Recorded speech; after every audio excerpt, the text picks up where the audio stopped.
E aí, meu povo, tudo bem com vocês? Vamos para mais um conteúdo?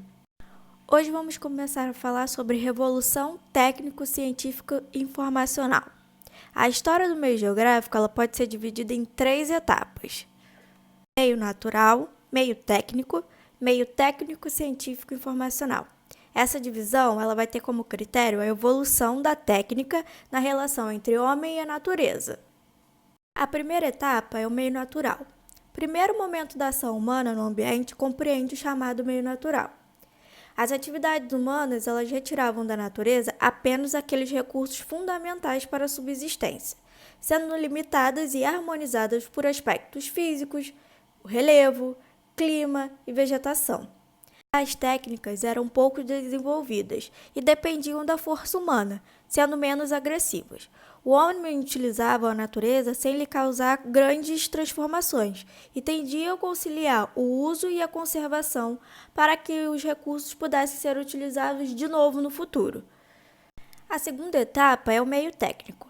Ela teve início na primeira Revolução Industrial e foi responsável por promover uma série de alterações nas relações entre as sociedades humanas e a natureza. Com o desenvolvimento das técnicas e a mecanização das atividades físicas, reduziu-se a dependência dos fatores naturais. Ao mesmo tempo, a interferência humana no ambiente aumentou. Como exemplos desse processo, temos a mineração, a utilização dos rios para a geração de energia, os sistemas de irrigação e a terceira e última etapa, que é a etapa do meio técnico científico informacional. Ela foi iniciada após a Segunda Guerra Mundial e tem uma profunda interação entre a ciência e a técnica, que é guiada pelo próprio mercado, pelas relações econômicas e sustentado pelas informações trazidas e espalhadas pelos novos meios de comunicação. Os sistemas de satélites, a internet e o telefone celular contribuem para a difusão de informações e dados em um curto período. A evolução dos meios de transporte permite o crescimento da capacidade de carga e da velocidade de deslocamento. Permite o quê? Uma ampliação do comércio mundial. Então, com o meio técnico científico informacional, foi possível o desenvolvimento da globalização. O mundo está ligado por redes bastante complexas, as empresas elas influenciam em todo o globo e as informações circulam no planeta de forma instantânea. A terceira revolução industrial vai se referir a um período de desenvolvimento das atividades industriais, marcado pela criação de novas tecnologias em áreas como informática, robótica, automação, eletrônica, química, biotecnologia e aeroespaciais. As regiões pioneiras desse processo são a porção oeste da Alemanha, o Japão e os Estados Unidos. A evolução técnico-científico e informacional teve diversas implicações espaciais.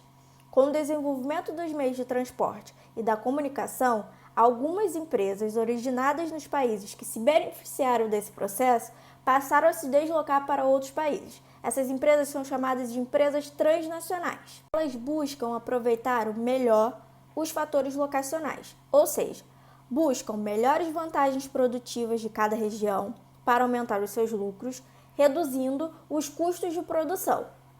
Os países menos desenvolvidos economicamente atraem a instalação de empresas transnacionais em seu território, por meio da comercialização de gêneros agrícolas e minerais conhecidos como commodities.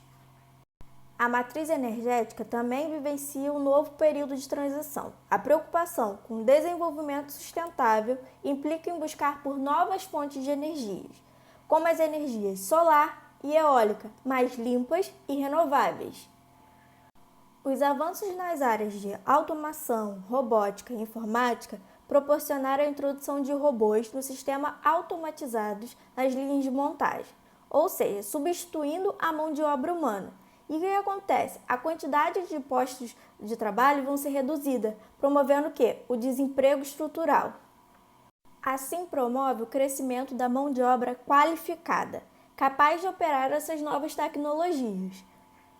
Nosso capítulo 6 é sobre a divisão internacional do trabalho, que é um assunto que a gente já abordou em sala de aula, mas vamos relembrar um pouquinho. De acordo com a evolução do capitalismo, os países mais ricos passaram a exercer o poder de domínio sobre as nações mais pobres, principalmente em busca de recursos naturais, criando uma troca constante de mercadorias e interesses de influências culturais e econômicas. Esse processo é denominado de divisão internacional do trabalho. Vamos ver agora alguns aspectos comuns a todos os países que adotaram o capitalismo como modelo, independente de variações, para que seja possível identificar as atividades capitalistas pelo planeta. Primeiro, estrutura de propriedade. São as pessoas que, assim como o governo, têm o direito de posse de bens, certo? Constante obtenção de lucro é a aplicação de recursos para gerar excedentes que serão reaplicados e, assim, sucessivamente, para que a economia flua. Lei de oferta e procura. O Estado não deve mascarar os preços para agradar o povo. Eles devem variar de acordo com a existência de produtos e a necessidade das pessoas em relação a eles. Trabalho assalariado. Ao trabalhar para uma pessoa ou para uma empresa, o indivíduo recebe uma remuneração em forma de dinheiro.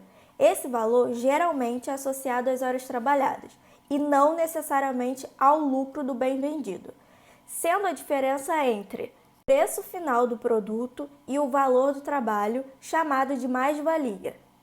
Divisão de classes. Geralmente é fundamentada pelo poder aquisitivo dos indivíduos, ou seja, as pessoas que podem adquirir mais bens e consumir mais produtos são as que têm mais prestígio social. E isso vai decrescendo conforme seus recursos financeiros vão ficando limitados. Detentores dos meios de produção. Um grupo muito pequeno detém a posse de máquinas, fábricas e outros meios de produção, enquanto a massa de pessoas fica rendida em relação a esse grupo, já que a maioria delas não fabrica os próprios calçados, mochilas ou televisores, por exemplo. Vamos à divisão internacional do trabalho nas fases do capitalismo. Primeiro, capitalismo comercial. Foi a primeira fase do capitalismo, ocorreu nos séculos XV e XVII, ocorreu o expansionismo territorial europeu e a formação de colônias de exploração e de povoamento. Capitalismo industrial. Segunda fase do capitalismo ocorreu entre os séculos XVIII e XIX, a primeira e a segunda revolução industrial, onde a busca por matérias-primas ficou mais agressiva. Aconteceu a colonização da África, Ásia e Oceania. Capitalismo financeiro. Terceira fase do capitalismo ocorreu entre os séculos XX e XXI. Os países mais ricos eles adaptaram seus sistemas econômicos e produtivos, buscando controlar a concorrência global em grandes conglomerados empresariais. A Guerra Fria e a nova ordem mundial ampliaram as desigualdades econômicas e produtivas entre os países. Então, capitalismo comercial, colônias e metrópoles. Colônias, extração de produtos primários, trabalhos escravos e especiarias. Metrópoles, produção e exportação de produtos manufaturados. Capitalismo industrial, colônias ou países subdesenvolvidos e metrópoles ou países desenvolvidos.